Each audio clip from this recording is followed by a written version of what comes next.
আয়োজনে শাইন মাঠ first bowling হাট 2025-এর আজকের এই রানীশঙ্কল পর্বের আমরা আজকের এই মাঠের পরিবেশ দেখে অত্যন্ত আনন্দিত। খুব সুন্দর একটি পরিবেশ তৈরি করেছে যারা এখানে সংশ্লিষ্ট ছিল, যেমন লিমন, জুয়েল, জাহাঙ্গীর, আরো যারা ছিল সকলকে অসংখ্য ধন্যবাদ সুন্দর একটা পরিবেশ তৈরি করার জন্য। আসলে ক্রিকেটটা এটা এনভায়রনমেন্টের ব্যাপার, যে কোনো খেলায় খেলতে জানি, এখন আমরা যদি এনভায়রনমেন্ট থাকে তাহলে আমরা অবশ্যই কিন্তু কাজ করতে হবে। কারণ ফুটবল যখন খেলা হয়, দুইটা বার আছে দুইদিকে, সবাই কিন্তু খেলতে শুরু করে দেয়, কারণ এনভায়রনমেন্ট একটা অটোমেটিক তৈরি হয়ে থাকে। ক্রিকেটের ক্ষেত্রে এনভায়রনমেন্টটা অনেক ইম্পর্টেন্ট। আমরা যদি এই রানীশঙ্কল মাঠে সুন্দর একটা ক্রিকেটের এনভায়রনমেন্ট তৈরি করতে পারি, আমার মনে হয় বিগত দিনে রানীশঙ্কলে অনেক ভালো ভালো খেলোয়াড় উঠে এসেছে। হয়তোবা কিছু সময়ের জন্য হয়তোবা গ্যাপ আছে। আমার মনে হয় আমাদের যদি যে যারা কাজ করছে এরা যদি এভাবে আরো সুন্দরভাবে কাজগুলো করে যায়, আমার মনে হয় রানীশঙ্কল থেকে আমাদের জেলা দলে, বিভাগীয় দলে, বাংলাদেশ দলও খেলার সম্ভাবনা আছে। তো আজকে অনেক ভালো ভালো বলার আমরা এখানে দেখেছি। তো তাদের আমি আজকে নাম ঘোষণা করব। প্রথম যাদেরকে আমরা ঠাকুরগাঁ দ্বিতীয় রাউন্ডের জন্য নিয়ে যাচ্ছি তাদের নাম আমরা ঘোষণা করছি। আজিজুল হক, পিছনে দাঁড়াবে নাকি? আজিজুলের পিছনে দাঁড়াবে। আজিজুল হক ডানহাতি বলার, 104 স্পিডে বল করেছে। চয়ন চৌধুরী ডানহাতি পেস বলার, 104 স্পিডে বল করেছে। তুরা রাজা বাবু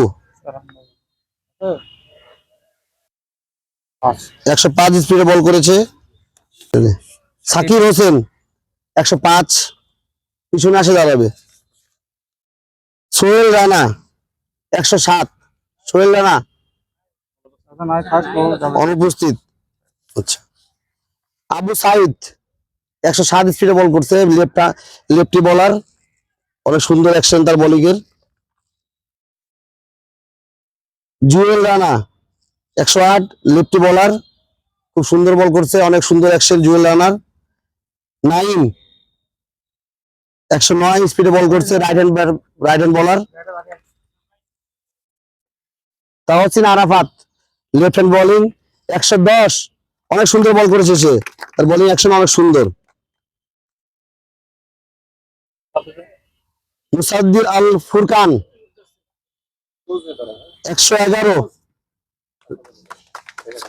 লাস্ট তিনজন। সাগর আলম 111।